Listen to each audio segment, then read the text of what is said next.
সরকারও জানে, সরকার হাসে, স্বরাষ্ট্রমন্ত্রী প্রধানমন্ত্রী ওরা বৈঠকে হাসে, ওকে বিরোধী দল হুমকি দেয়, হাসে, এগুলো হয়। এগুলো বিউটি অফ ডেমোক্রেসি, এগুলো গণতন্ত্রের সৌন্দর্য। ওয়াক আউট করবে, প্রতিবাদ করবে, টেবিল থাপড়াবে, এগুলো করবে। কাজে আবার আন্দোলন হবে, দেখবেন আবার অবরোধ হবে, আবার হরতাল হবে, আবার অনেক কিছু হয়ে যেতে পারে। এটা হলো আমার কথাটা, এটা হবেই হবেই হবে হবে। কাজে এটা থেকে বেরিয়ে আসতে হবে।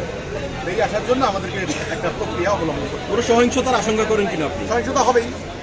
সহিংসতা না হলে ক্ষমতা কিভাবে যাবে?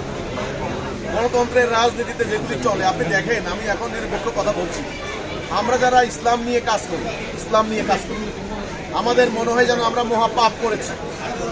গত 30টা বছর আমাদের বিরুদ্ধে মামলা হয়েছে, জঙ্গি মামলা দিয়েছে বহুবার।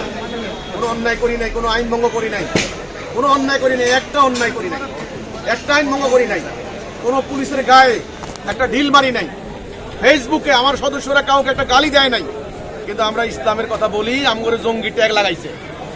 কিন্তু তারা যারা গণতন্ত্রের রাজনীতি করে, সরকারি সম্পত্তি ধ্বংস করছে, ফ্লাইওভার কালভার্টে আগুন দিছে, মেট্রো রেলে আগুন দিছে, টেলিভিশন সেন্টারে আগুন দিছে, রাস্তায় রাস্তায় সমস্ত ধ্বংসযজ্ঞ চালাইছে, থানায় হামলা চালাইছে, বিভিন্ন দলের নেতা কর্মীদেরকে ল্যাংটা করে জ্বালাই দিছে, বাড়ি ঘরে আগুন দিছে, লুটপাট করছে না? এগুলো জায়েজ।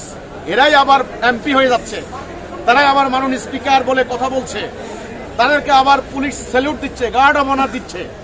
তাহলে ভাই, এখানে তো মেসেজ পরিষ্কার। আপনি ইসলামের কথা বলবেন, আপনাকে জঙ্গি, টেরোরিস্ট, ফান্ডামেন্টালিস্ট, মৌলবাদী, আর তারা গণতন্ত্রের কথা বলবে 7 খুন মাপ। তো কাজেই মারামারি হবে, আর এটা জায়েজ, এটা কোনো ব্যাপার না। সরকারও জানে, মিডিয়াও জানে, সবাই জানে। বিরোধী দল মানি হরতাল হবে, আগে ওয়াকআউট হবে, আগে হরতাল না হবে ওয়াকআউট। এটা আমি কিন্তু কনসিকুয়েন্স বলে দিই, ওয়াকআউট হবে, প্রতিবাদ হবে, তারপরে তারা বিরাট এক সমাবেশ করবেন, এরপর একদিন হরতাল ডাকবেন, এরপর একদিন সবাই মিলে গড়ে সবাই পদত্যাগ করবেন। এটা হলো এরপরে সরকারের বিরুদ্ধে জ্বালাও পোড়া শুরু হয়ে যাবে। এই আর যদি সমঝোতার গভর্নমেন্ট হয়, তো এগুলো কিছুই হবে না। এই সমঝোতায় 5 বছর কাটাই দিবে।